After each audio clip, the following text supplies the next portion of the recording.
Station Ghanpur నియోజకవర్గ అభివృద్ధి పైన ఈ సంవత్సర కాలంలో నియోజకవర్గ అభివృద్ధికి సంబంధించి మంజూరైన పనులు నిధుల వివరాలను తెలియజేయాలనే ఉద్దేశంతో ప్రత్యేకంగా ఈ సమావేశాన్ని ఏర్పాటు చేయడం జరిగింది. స్టేషన్ గన్పూర్ నియోజకవర్గ ప్రజలు గడిచిన 30 సంవత్సరాలుగా నన్ను రాజకీయంగా ఆశీర్వదిస్తున్నారు, రాజకీయంగా అండగా ఉంటున్నారు. 2023 నవంబర్ 30వ తారీఖున జరిగిన తెలంగాణ శాసనసభ ఎన్నికలలో 15 సంవత్సరాల గ్యాప్ తర్వాత మళ్ళీ నేను ఎమ్మెల్యేగా పోటీ చేసినప్పుడు కడియం శ్రీహరి ఎమ్మెల్యేగా ఎన్నికైతే ఈ నియోజకవర్గం అభివృద్ధి చెందుతుందని, ఈ నియోజకవర్గ సమస్యలు కొంతమేరకు పరిష్కారం అవుతాయని, నిజాయితీతో కూడిన పాలన అందుబాటులో ఉంటుందనే ఒక ఆలోచనతో రాజకీయాలకు అతీతంగా రాష్ట్ర వ్యాప్తంగా జిల్లాలో ప్రత్యేకంగా కాంగ్రెస్ పార్టీకి అనుకూలమైన గాలి వీచిన నన్ను నియోజకవర్గ ప్రజలు ఎన్నుకోవడం జరిగింది. ఆ ఎన్నికల సందర్భంగా ప్రజలకు అనేక హామీలు ఇచ్చాను. ఈ నియోజకవర్గాన్ని ప్రధానంగా సాగునీటి రంగంలో కానీ, విద్య వైద్య రంగంలో కానీ, రహదారుల విషయంలో కానీ మనం అభివృద్ధి చేసుకోవాల్సిన అవసరం చాలా ఉన్నది. అవకాశం ఇస్తే నియోజకవర్గంలోని ప్రతి ఎకరాకు దేవాదుల ఎత్తిపోతుల పథకం పనులను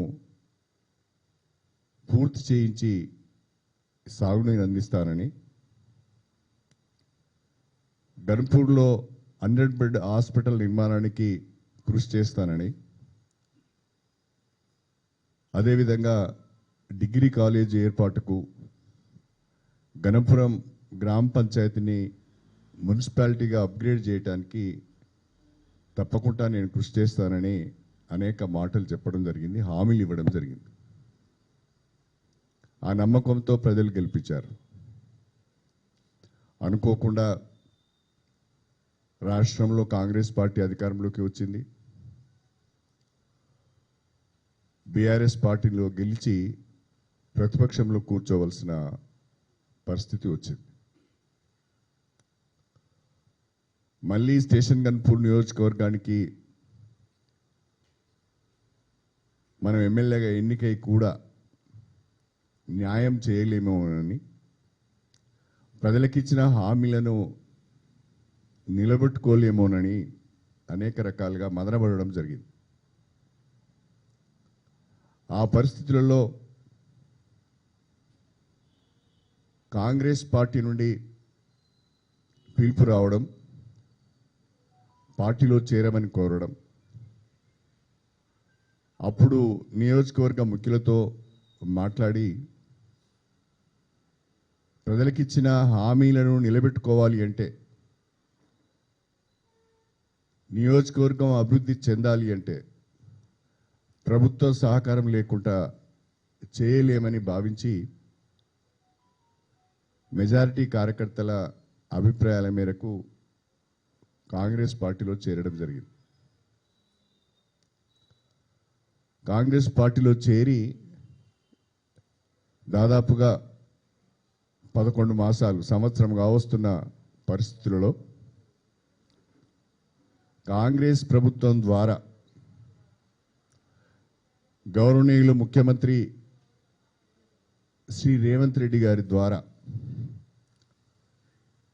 స్టేషన్ గన్పూర్ నియోజకవర్గానికి ఏ రకమైన లబ్ధి జరిగింది, ఏ రకమైన మేలు జరిగింది అనే విషయాలను మీ ద్వారా నియోజకవర్గ ప్రజలకు, జిల్లా ప్రజలకు చెప్పాలనే ఉద్దేశంతో ప్రత్యేకంగా ఈ విలేకరుల సమావేశం హన్మకొండలో జిల్లా స్టాఫర్స్ అందరూ ఉంటారనే ఉద్దేశంతో ఏర్పాటు చేయడం జరిగింది. ప్రధానంగా నేను మీ అందరికి కూడా శాంక్షన్ అయిన వర్క్స్కి సంబంధించిన పర్టికులర్స్ అన్ని కూడా మీకు ఇస్తున్నాను. ప్రతి పని ఎప్పుడు మంజూరు అయ్యింది, దాని అమౌంట్ ఎంత అనే వివరాలు కూడా నేను లిస్ట్ అవుట్ చేశాను. ఇదంతా కూడా మీకు అందించే ప్రయత్నము నేను చేయబోతున్నాను. ప్రధానంగా రాష్ట్ర ప్రభుత్వం అత్యంత ప్రతిష్టాత్మకంగా నాణ్యమైన విద్యను పేద బడుగు బలహీన వర్గాల విద్యార్థులకు అందించాలనే ఆలోచనతో అంతర్జాతీయ ప్రమాణాలతో యంగ్ ఇండియా ఇంటిగ్రేటెడ్ స్కూల్స్ను తెలంగాణలో ఏర్పాటు చేయాలని ఆలోచించి మొదటి విడతగా 28 స్కూల్స్, రెండవ విడతగా 26 స్కూల్స్, మొత్తం 54 స్కూల్స్ మంజూరు ఇచ్చింది. అందులో మొదటి విడతగా వచ్చిన 28 స్కూల్స్లలో 28 నియోజకవర్గాలకు కేటాయించిన స్కూల్స్లలో స్టేషన్ గన్పూర్ నియోజకవర్గానికి కూడా యంగ్ ఇండియా ఇంటిగ్రేటెడ్ స్కూల్ మంజూరైంది. అది అక్టోబర్ 2024 నాడు మంజూరైంది. దీనిలో 4 గురుకులాలు, ఎస్సీ, ఎస్టీ, బీసీ, మైనారిటీ 4 గురుకుల పాఠశాలలు ఒకే కాంప్లెక్స్లో ఉండే విధంగా దాదాపు 200 కోట్ల రూపాయలతోని దీన్ని నిర్మాణం చేయబోతున్నాం.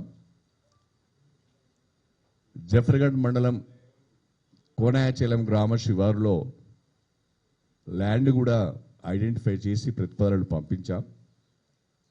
త్వరలో టెండర్లు పిలిచి పనులు ప్రారంభిస్తామని చెప్పి నేను ఈ సందర్భంగా తెలియజేసుకుంటున్నా. రెండవది, స్టేషన్ గన్పూర్ నియోజకవర్గంలో మెరుగైన వైద్య సేవలను అందుబాటులోకి తీసుకురావాలని స్టేషన్ గన్పూర్ కేంద్రంలో 100 బెడ్ హాస్పిటల్ కావాలని డిమాండ్ చేసినప్పుడు వరంగల్లో మెడికల్ కాలేజ్ ఉంది, కొత్తగా జనగాంలో కూడా మెడికల్ కాలేజ్ ఉంది, అటు 25 కిలోమీటర్లు ఇటు 25 కిలోమీటర్లు మాత్రమే ఉంది, మీకు 100 బెడ్ హాస్పిటల్ అవసరం లేదనే ప్రస్తావన వచ్చింది. ఆ పరిస్థితులలో నేను ముఖ్యమంత్రి గారిని పలుమార్లు కలిసి, మాది ఎస్సీ నియోజకవర్గం, పేద వర్గాలు ఎక్కువగా ఉండే నియోజకవర్గం, ఎస్సీలు ఎక్కువగా ఉండే నియోజకవర్గం, తప్పకుండా మాకు 100 బెడ్ హాస్పిటల్ కావాలని వారిని ఒప్పించి 100 బెడ్ హాస్పిటల్ మంజూరి కొరకు వారిని అనేక పర్యాయాలు కలిసి మంజూరు తెచ్చుకోవడం జరిగింది. దానికంటే ముందు నేషనల్ హైవేకి ఆనుకొని స్టేషన్ గన్పూర్ కేంద్రంలో ఆర్టీసీ బస్ డిపో కొరకు ఉమ్మడి ఆంధ్రప్రదేశ్లో నేను మంత్రిగా ఉన్నప్పుడు 4 ఎకరాల భూమి కొనుగోలు చేసి వాళ్ళకి గిఫ్ట్ డీడ్గా ఇవ్వడం జరిగింది. 20 సంవత్సరాలుగా ఆర్టీసీ వాళ్ళు ఏ రకమైన కార్యక్రమాలు అక్కడ చేపట్టలేదు. ఆ 4 ఎకరాల భూమిని 100 బెడ్ హాస్పిటల్ నిర్మాణానికి బదలాయించాలని కోరినప్పుడు ఆర్టీసీ వాళ్ళు అది మా విధానం కాదు, ఎక్కడ మేము ఆర్టీసీ భూములను ఇతర సంస్థలకు ఇవ్వడం లేదన్నప్పుడు ముఖ్యమంత్రి గారు చొరవ తీసుకొని ఆ 4 ఎకరాల భూమిని కూడా 100 బెడ్ హాస్పిటల్ నిర్మాణానికి బదలాయిస్తూ నవంబర్ 2024లో ఉత్తర్వులు ఇవ్వడం జరిగింది. అంతేకాకుండా 100 బెడ్ హాస్పిటల్ నిర్మాణం కొరకు జనవరి 2025 నాడు 45,50,00,000 రూపాయలు మంజూరు చేయడం జరిగింది. అదేవిధంగా స్టేషన్ గన్పూర్ నియోజకవర్గం కాన్స్టిట్యున్సీ హెడ్ క్వార్టరే కాకుండా రెవెన్యూ డివిజన్ హెడ్ క్వార్టర్ కూడా అయింది. కానీ ప్రభుత్వ కార్యాలయాలకు సొంత భవనాలు లేవు, అద్దె భవనాలలో ఉంటున్నారు. ఒక integrated revenue division office complex కావాలని నేను అడిగాను. Integrated revenue division office complex అనేది తెలంగాణలో ఎక్కడ లేదు. 22 కార్యాలయాలు, దాదాపుగా 22 కార్యాలయాలు ఒకే కాంప్లెక్స్లో ఉండే విధంగా రెవెన్యూ, పంచాయత్ రాజ్, అదేవిధంగా ఇంజనీరింగ్కి సంబంధించి, రూరల్ డెవలప్మెంట్కి సంబంధించి, ఉమెన్కి సంబంధించి, ఎస్సీ ఎస్టీలకు సంబంధించి అన్ని శాఖలు ఒకే ఆఫీస్ కాంప్లెక్స్లో ఉండే విధంగా 50,000 ఎస్ఎఫ్టీతోని 26 కోట్ల రూపాయలతోని ఇంటిగ్రేటెడ్ ఆఫీస్ కాంప్లెక్స్ మంజూరు అయింది. టెండర్లు పిలిచిన్లు, రేపో మాపో అగ్రిమెంట్ అయి పనులు ప్రారంభిస్తారు. అదేవిధంగా దేవాదుల ఎత్తిపోతుల పథకం ఉమ్మడి ఆంధ్రప్రదేశ్లో నేను భారీ నీటిపారుదల శాఖ మంత్రిగా ఉన్నప్పుడు వరంగల్ పశ్చిమ ప్రాంతంలో ఉన్న స్టేషన్ గన్పూరు, వర్ధనపేట, పాలకుర్తి, జనగామ, చేర్యాల ప్రాంతాలకు సాగునీరు అందించాలనే ఆలోచనతోని ప్రతి సంవత్సరం గురయ్యే ఈ కరువు ప్రాంతాలకు గోదావరి నీళ్ళు అందించాలనే ఉద్దేశంతోనే దేవాదుల ఎత్తిపోతల పథకం పనులకు శంకుస్థాపన చేసి మొదటి దశ పనులు, ఫస్ట్ ఫేజ్ పనులను 2003లోనే ప్రారంభించడం జరిగింది. ఆ దేవాదుల ఎత్తిపోతల పథకం ద్వారా ఒక స్టేషన్ గన్పూర్ నియోజకవర్గంలోనే 1,50,000 ఎకరాలకు సాగునీరు అందించే అవకాశం ఉన్నది. స్టేషన్ గన్పూర్ నియోజకవర్గంలోని 7 మండలాలలో 1,50,000 ఎకరాలకు సాగునీరు అందించే అవకాశం ఉంది. అయితే ఇప్పటికి కూడా రిజర్వాయర్ల ద్వారా, చెరువుల ద్వారా, కుంటల ద్వారా, కాలువల ద్వారా 60,000-70,000 ఎకరాల కంటే ఎక్కువ సాగునీరు అందడం లేదు. అవన్నీ కూడా కారణాలు ఏంటి తెలుసుకొని 4-5 సార్లు సమీక్షలు చేసి స్వయంగా మంత్రి గారిని దేవాదుల ప్రాజెక్టు దగ్గరికి తీసుకొచ్చి వారితో సమీక్ష చేయించి సమస్యలన్నీ వారి దృష్టికి తీసుకువెళ్ళి అసంపూర్తిగా ఉన్న పనులన్నీ పూర్తి చేయించాలనే ఉద్దేశంతో పనులు టేకప్ చేయడం జరిగింది. దానికి గాను ప్రధానంగా స్టేషన్ గన్పూర్ నుంచి నవాబ్పేటకు పోయే మెయిన్ కెనాల్ ఏదైతే ఉందో అది సీసీ లైనింగ్ లేకపోవడం వలన ప్రతి సంవత్సరం అది కాలువ మట్టితోని పూడకపోతున్నది. చివరికంటూ నీళ్లు వెళ్ళడం లేదు. ప్రతిసారి పూడిక తీయడం కష్టంగా ఉంటున్నది. డీప్ కట్స్ ఉన్నాయని చెప్పి వారి దృష్టికి తీసుకువెళ్ళినప్పుడు దానికి సీసీ లైనింగ్కు మంజూరు వచ్చింది. 148,76,00,000 రూపాయలతోని సీసీ లైనింగ్ మంజూరైంది. ఆ సీసీ లైనింగ్ కనుక కంప్లీట్ అయితే ఆర్ఎస్ గన్పూర్ రిజర్వాయర్ నుంచి నేరుగా నవాబ్పేట రిజర్వాయర్కు నీళ్లు వెళ్ళే అవకాశం ఉంటుంది. గణపురం రిజర్వాయర్, నవాబ్పేట రిజర్వాయర్ మధ్య ఉన్న పంట పొలాలకు సాగునీరు అందిస్తూనే నవాబ్పేట రిజర్వాయర్ ద్వారా తుంగతుర్తి నియోజకవర్గంలోని గుండాల, మోత్కూరు ప్రాంతాలకు కూడా సాగునీరు అందించవచ్చు. దేవరుప్పుల మండలానికి కూడా సాగునీరు అందించే అవకాశం ఉంటుంది. ఆ పనులకు మంజూరు వచ్చింది నవంబర్ 2024. తర్వాత నవంబర్ 2024 నాడే 17 నవంబర్ 2024 నాడు గణపురం నియోజకవర్గ కేంద్రంలో ఒక ప్రభుత్వ డిగ్రీ కళాశాలను మంజూరు చేస్తూ ప్రభుత్వం ఉత్తర్వులు ఇచ్చింది. వచ్చే విద్యా సంవత్సరం అంటే ఈ విద్యా సంవత్సరం 25-26 నుంచి డిగ్రీ కళాశాల గన్పూర్లో ప్రారంభించే విధంగా ఉత్తర్వులు వచ్చాయి. ఈ జూన్ జూలైలో అడ్మిషన్లు జరుగుతాయి. ఈ సంవత్సరం 2025 జూన్ జూలైలో అడ్మిషన్లు జరుగుతాయి. ప్రస్తుతము ప్రభుత్వ జూనియర్ కళాశాల ప్రాంగణంలో ఈ డిగ్రీ కళాశాల క్లాసెస్ను ప్రారంభించాలని నిర్ణయించాం. భవన నిర్మాణానికి 30 కోట్ల రూపాయలు మంజూరైంది. అది కూడా టెండర్ పిలిచి పనులు ప్రారంభిస్తాం. అది కాకుండా పంచాయతీరాజ్ డిపార్ట్మెంట్ నుంచి ఇప్పటి వరకు దాదాపుగా 53 కోట్ల రూపాయలు రోడ్లకు మంజూరైనాయి. ఒకసారి 15 కోట్లు, మరొకసారి స్పెషల్ కాంపోనెంట్ ప్లాన్ కింద 15 కోట్లు, అదేవిధంగా ఎంఆర్ఆర్ కింద 23 కోట్లు, మొత్తంగా 53 కోట్ల రూపాయలు మనకు పంచాయతీరాజ్ కింద మంజూరైనాయి. మన ఎన్పిడిసిఎల్ కింద మాకు గణపురం డివిజన్ కేంద్రం అయింది.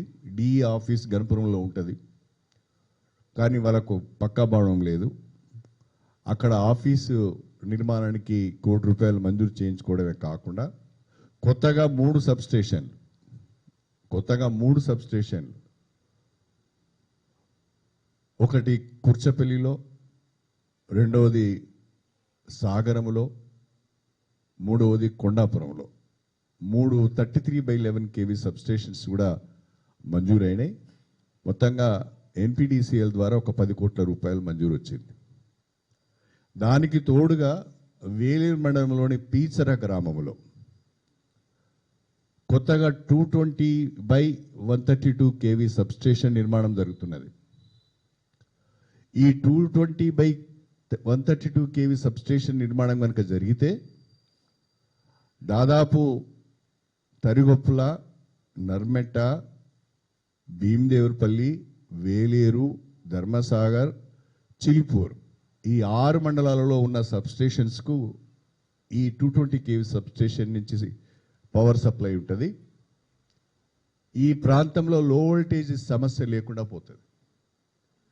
ఈ 220 kV సబ్ స్టేషన్ గత ప్రభుత్వంలోనే మంజూరైంది. పనులు మధ్యస్థంగా ఆగిపోయినాయి. నేను వచ్చిన తర్వాత 2 సార్లు దీనిపైన సమీక్ష చేసిన. పనులు ఇప్పుడు జరుగుతున్నాయి. 31 మార్చ్ 2025 లోపట ఈ 220 kV సబ్ స్టేషన్ పనులు పూర్తి చేయించి రైతాంగానికి మెరుగైన విద్యుత్ సరఫరా చేయడానికి చర్యలు తీసుకుంటున్నామని చెప్పి నేను ఈ సందర్భంగా తెలియజేస్తున్నా. అదేవిధంగా కుడా ద్వారా, ఎస్డిఎఫ్ ద్వారా, ప్రత్యేకించి ఈజీఎస్ ద్వారా దాదాపుగా 25 కోట్ల రూపాయల వరకు వివిధ అభివృద్ధి పనులకు మంజూరు ఇప్పించుకోవడం జరిగింది. మా నియోజకవర్గానికి 3500 ఇందిరమ్మ ఇండ్లు మంజూరైనాయి. మొన్న ఈ కార్యక్రమము లాంచింగ్ చేసిన జనవరి 26వ తారీఖు నాడు మినిస్టర్ పొంగులేటి శ్రీనివాసరెడ్డి గారు మా నియోజకవర్గానికి వచ్చినప్పుడు మాకు ఇంకా అదనంగా ఇండ్లు కావాలని అడిగినప్పుడు వారు ఇంకొక 1500 ఇండ్లు అదనంగా ఇస్తా అన్నారు. మొత్తంగా నియోజకవర్గానికి 5000 ఇండ్లు వచ్చే అవకాశం ఉంది, వస్తాయి. 5000 ఇండ్లు అంటే ఇంటూ 5 లక్షల చొప్పున 250 కోట్ల రూపాయలతో సమానం. పేద వర్గాలకు గ్రామ సభల ద్వారా పారదర్శకంగా గుర్తింపు పొందిన లబ్ధిదారులకు, స్వంత ఇంటి జాగా ఉండి ఇల్లు లేని వాళ్లకు రాజకీయాలకు అతీతంగా ఈ 5000 ఇండ్లు మంజూరు చేయడం జరుగుతుంది అని చెప్పి నేను ఈ సందర్భంగా తెలియజేస్తున్నాను.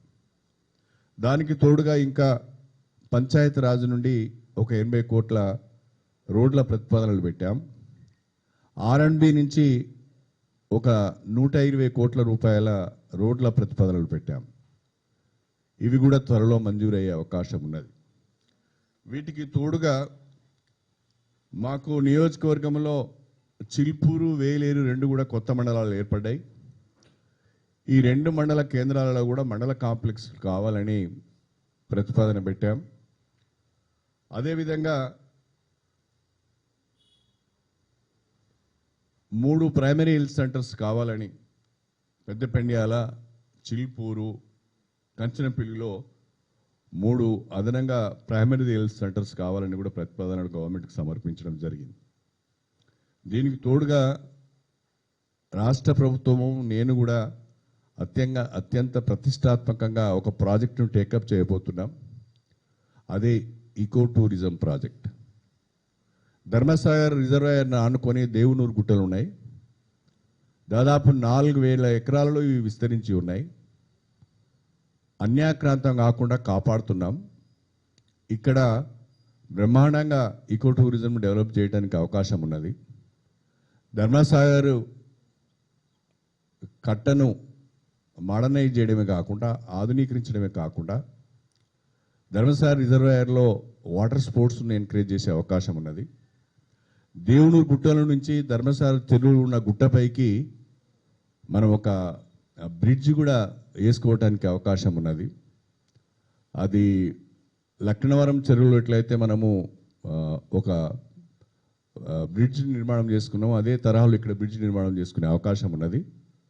దేవునూరు గుట్టలలో బ్రహ్మాండంగా ఆక్సిజన్ పార్క్ కానీ, వాకింగ్ ట్రాక్ కానీ, లేకుంటే సైకిల్ ట్రాక్ కానీ, ట్రెక్కింగ్ కానీ, ఇంకా అన్ని రకాలైన విడిదీలు కూడా ఏర్పాటు చేసే విధంగా ఒక పెద్ద ప్రాజెక్టును కూడా ఆధ్వర్యంలో కన్సల్టెన్సీని ఏర్పాటు చేసుకొని ఎకో టూరిజం ప్రాజెక్టును డిపిఆర్ తయారు చేసి రాష్ట్ర ప్రభుత్వానికి సమర్పించి ఆ పనులు చేపట్టాలనే ఆలోచన కూడా నాకుంది అని చెప్పి నేను ఈ సందర్భంగా తెలియజేస్తున్నాను. ప్రధానంగా కాంగ్రెస్ ప్రభుత్వం అంటే గిట్టని వారు, కడియం శ్రీహరి అంటే గిట్టని వారు చాలామంది కూడా ఈ పనులన్నీ కూడా గతంలోనే వచ్చాయనే మాట మాట్లాడుతున్నారు. నేను ఇప్పుడు ఇది తేదీలతో పాటు ఏ రోజున మంజూరైంది, ఎంత మొత్తం మంజూరైంది అనేది మీకు వివరాలతో సహా మీకు ఇవ్వడం జరుగుతున్నది.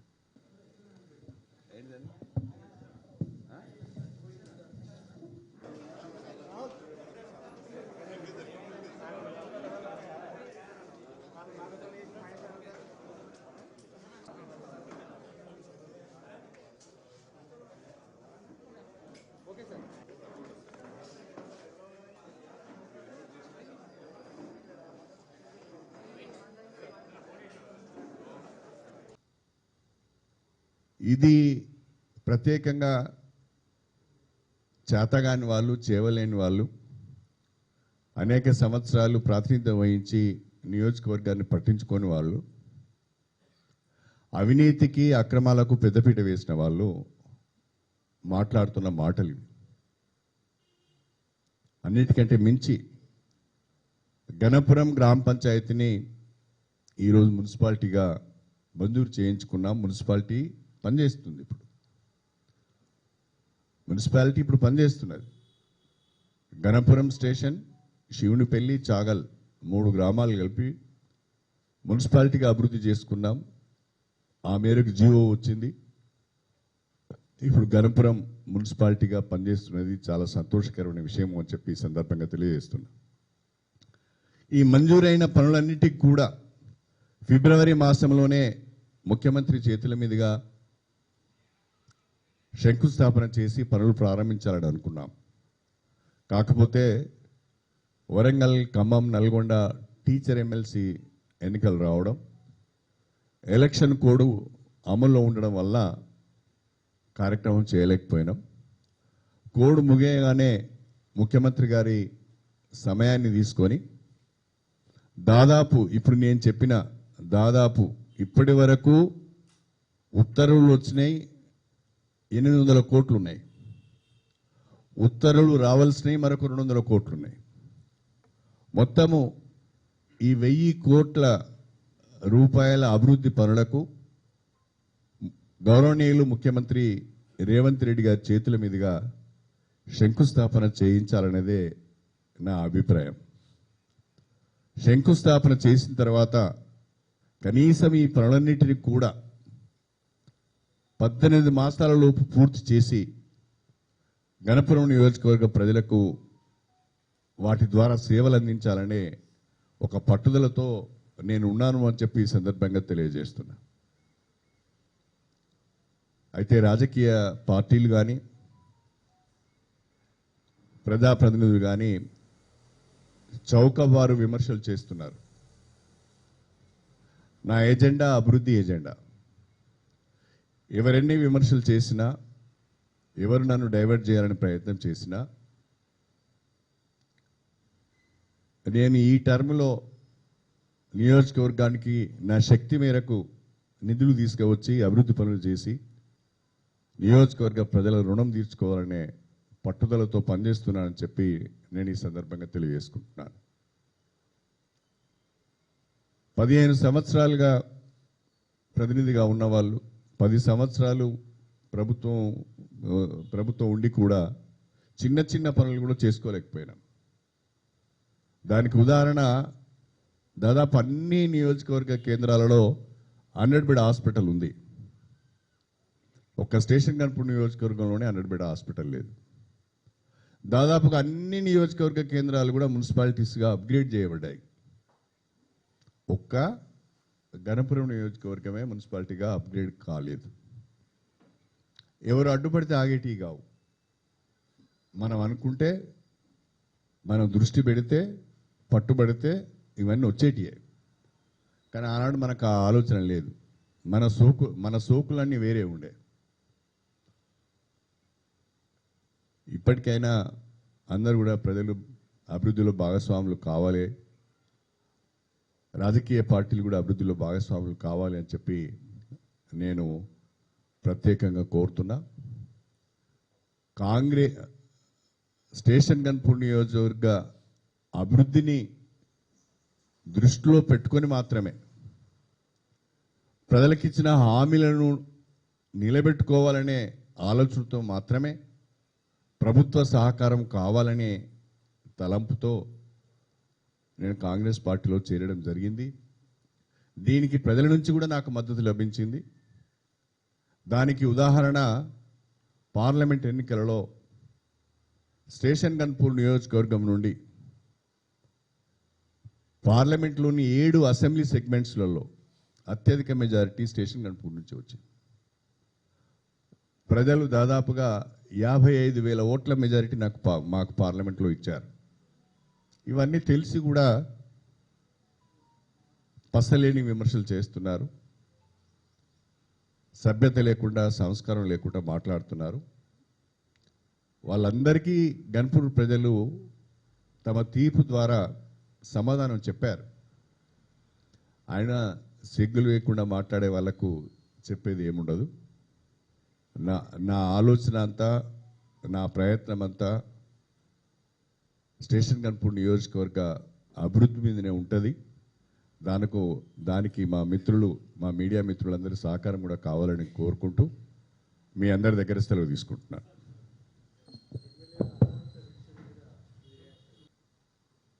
ఎమ్మెల్యేల అనర్హత పిటిషన్ సుప్రీంకోర్టులో ఉంది. రేపు 10వ తారీఖు నాడు కూడా అది మళ్ళీ ఆర్గ్యుమెంట్స్కి వస్తున్నది. ఎవరమైనా కోర్టు తీర్పుకు లోబడి ఉండవలసిందే. తప్పకుండా నా మట్టుకు నేను కోర్టు తీర్పును శిరసావహిస్తాను. ఉప ఎన్నికలంటూ వస్తే తప్పకుండా ఆ ఉప ఎన్నికలను ఎదుర్కోవటానికి ఎప్పుడూ సిద్ధంగానే ఉంటాం. దాంట్లో రెండవ అభిప్రాయం ఏమి లేదు. పారిపోయే ప్రసక్తి అసలే లేదు. అయితే ఇక్కడ ఒక విషయాన్ని చెప్పాలనుకుంటున్నాను నేను. భారత రాష్ట్ర సమితి పార్టీ నుంచి వెళ్ళిపోయిన వారందరిపైన తీవ్ర స్థాయిలో విమర్శలు చేస్తున్నది. వీళ్ళందరూ అవకాశవాదులని, వీళ్ళందరూ స్వార్థపరులని, వీళ్ళందరూ వెన్నుపోటుదారులని, వీళ్ళందరినీ తక్షణమే డిస్క్వాలిఫై చేయాలి, ఉప ఎన్నికలు రావాలని అంటున్నారు. కానీ ఒక్కసారి వెనుదిరిగి చూసుకుంటే మంచిది. బీఆర్ఎస్ 10 సంవత్సరాల బీఆర్ఎస్ పాలనలో దాదాపు 36 మంది ఎమ్మెల్యేలను పార్టీలోకి తీసుకున్నారు.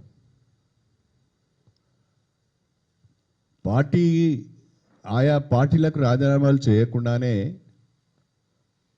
అందులో కొందరు మంత్రులు కూడా అయ్యిండ్రు. ఫిరాయింపులను ప్రోత్సహించి ఫిరాయించిన ఎమ్మెల్యేలను మీ ప్రభుత్వాలలో మంత్రులుగా పెట్టుకొని అన్ని రాజకీయ పార్టీలను అసెంబ్లీలో లేకుండా చేసి ఫిరాయింపుల చట్టాన్ని ప్రజాస్వామ్యాన్ని అపసహ్యం చేసిన మీరు మిగతా వాళ్ళు చేసింది తప్పని విధంగా మాట్లాడుతున్నారు. ముందు మీరు శుద్ధపూసలైతే కదా, మీరు సరిగా ఉంటే కదా, మీరు చేస్తేనేమో సంసారం, వేరే వాళ్ళు చేస్తేనేమో వ్యభిచారమా? బీఆర్ఎస్ పార్టీ ఫిరాయింపుల మీద మాట్లాడే నైతిక హక్కు లేదు. ఈ ఫిరాయింపులను పెద్ద ఎత్తున ప్రోత్సహించి వ్యవస్థను భ్రష్టు పట్టించిందే మీరు. కాబట్టి మీరు మాట్లాడకపోతే మంచిది.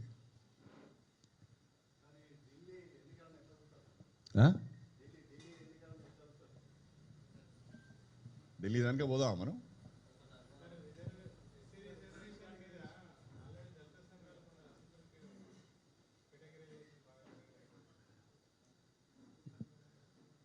షెడ్యూల్ కులాల వర్గీకరణకు సంబంధించి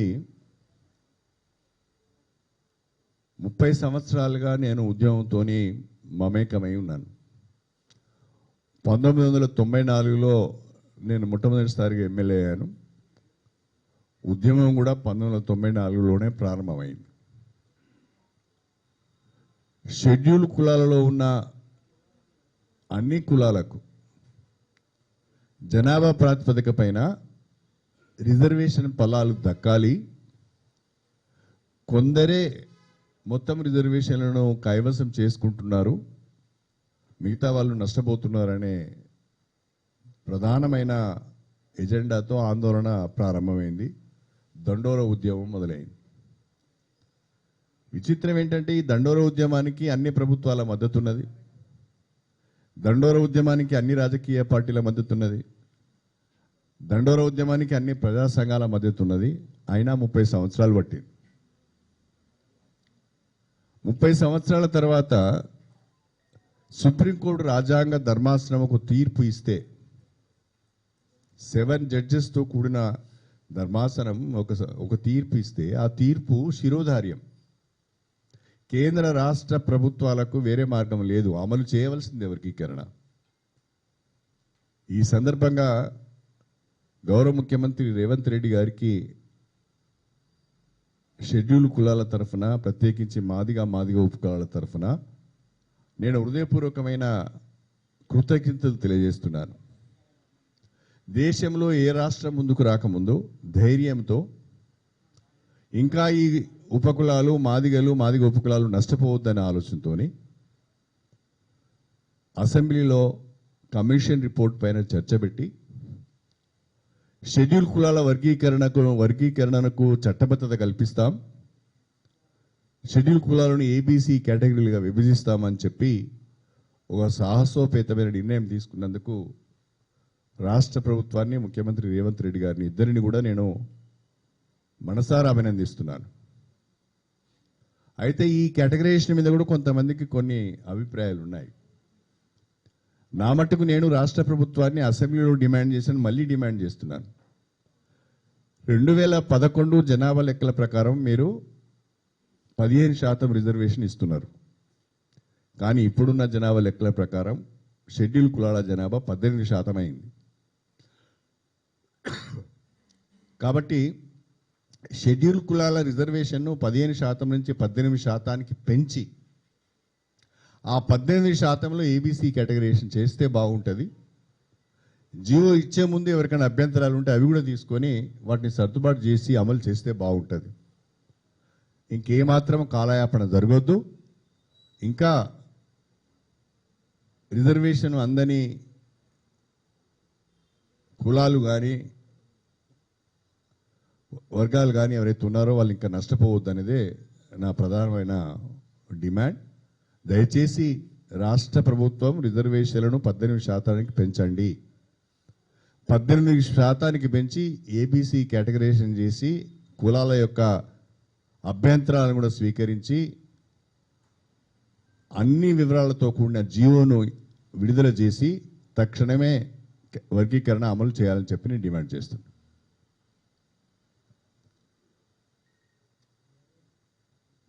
అశోక్ మీరేమన్నారు? ఎన్నికల ఫలితాలు చూసినాం కదా, బీజేపీ ఊహించిన ఫలితాలే. అంటే దాదాపుగా అన్ని ఎగ్జిట్ పోల్స్లలో కూడా బీజేపీ అధికారంలోకి వస్తుందని చెప్పారు. అనుకున్నట్టుగానే బీజేపీ అధికారంలోకి వచ్చింది. కాకపోతే బీజేపీ ఢిల్లీలో గెలిస్తే అందరికంటే ఎక్కువ, బీజేపీ వాళ్ళకంటే ఎక్కువ కేటీఆర్ సంతోషపడతాడు. ఎందుకో నాకు అర్థం కాలేదు. బీజేపీ గెలిస్తే కేటీఆర్ ఎందుకు సంతోషపడుతున్నాడు అనేది అర్థం కాలేదు. వాస్తవంగా యాప్ ఓడిపోవటానికి ప్రధాన కారణం బీఆర్ఎస్. ఢిల్లీలో యాప్ ఓడిపోవడానికి ప్రధాన కారణం బీఆర్ఎస్. ఇవాళ చాలా పేపర్లలో కూడా ఆ వార్త రాశారు. ఈవెన్ నేషనల్ పేపర్స్లో కూడా ఆ వార్త రాశారు. నీతివంతమైన, అవినీతికి ఆస్కారం లేని పాలన అందిస్తామని చెప్పి యాప్ పార్టీని ఏర్పాటు చేసి అధికారంలోకి వచ్చింది. మొదటి టర్మ్ అంతా బాగానే చేశారు. రెండో టర్మ్ వచ్చే వరకు బీఆర్ఎస్తోని స్నేహం కుదిరింది. బీఆర్ఎస్తో స్నేహం కుదిరింది. ఆ స్నేహం ద్వారా లిక్కర్ స్కామ్ జరిగింది. ఆ లిక్కర్ స్కామ్లో కేజ్రీవాల్ ముఖ్యమంత్రి, ఇంకో ఆయన ఉప ముఖ్యమంత్రి సిసోడియా గారు, ఇంకో మంత్రి సత్యేంద్ర జైన్, ముగ్గురు జైలుకి పోయింది. దాదాపు 1.5 years జైళ్ళలో ఉన్నారు. దాంతో వాళ్ళ పరువు ప్రతిష్ట మొత్తము గంగలో కలిసింది. బీఆర్ఎస్తోని స్నేహం వాళ్ళు అధికారాన్ని కోల్పోయే పరిస్థితిని తీసుకొచ్చింది.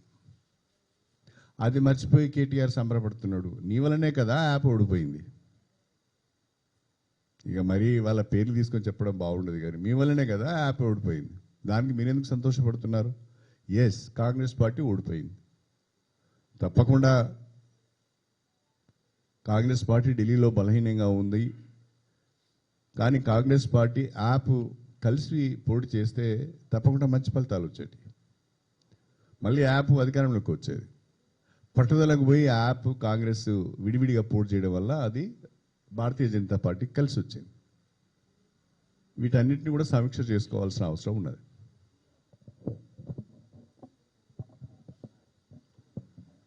మీద స్థల ప్రభావం కూడా బాగుంటుంది అనేది నా అభిప్రాయం. ఒకే వార్త గన్పూర్లో పెడితే, అదే వార్త వరంగల్లో పెడితే, అదే వార్త హైదరాబాద్లో పెడితే ఎంత తేడా ఉంటుందని నాకు తెలుసు. మామూలు వార్త కూడా హైదరాబాద్లో పెడితే వాడు స్టేట్ పేపర్లు ఇస్తాడు. ఎంత వాల్యూ ఉన్న వార్త ఇక్కడ పెడితే గాడికే ఉంటుంది. ఇంకా దురదృష్టం అది ఏమైందంటే 33 జిల్లాలు అయ్యి నేను గన్పూర్కే పరిమితం అవుతాను. ఈ దాటి ఇటు వస్తేనే లేను. ఎంత మంచి వార్త చెప్పినా గన్పూర్ నియోజకవర్గ పరిధిలోనే ఉంటుంది.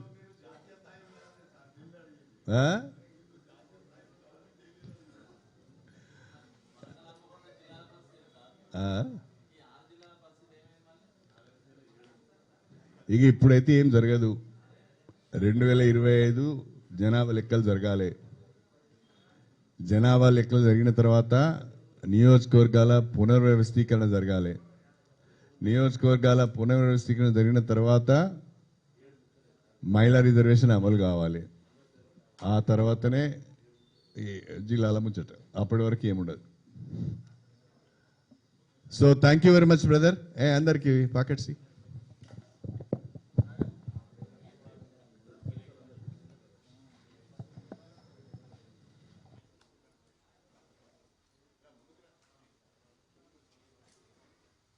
ఫస్ట్ క్లాస్ మెజిస్ట్రేట్ కోర్టు వచ్చింది. అది అది పనిచేస్తుంది. మా జఫరేట్లో బ్యాంక్ ఆఫ్ బరోడా బ్రాంచ్ వస్తున్నది. చిల్పూర్లో స్టేట్ బ్యాంక్ ఆఫ్ ఇండియా వస్తున్నది. ప్రతిదీ కూడా మానిటర్ చేసే ప్రయత్నం చేస్తున్నాం. మీ చిల్పూర్కి స్టేట్ బ్యాంక్ ఆఫ్ ఇండియా వస్తుంది. అకామిడేషన్ కొరకు వచ్చారు వాళ్ళు.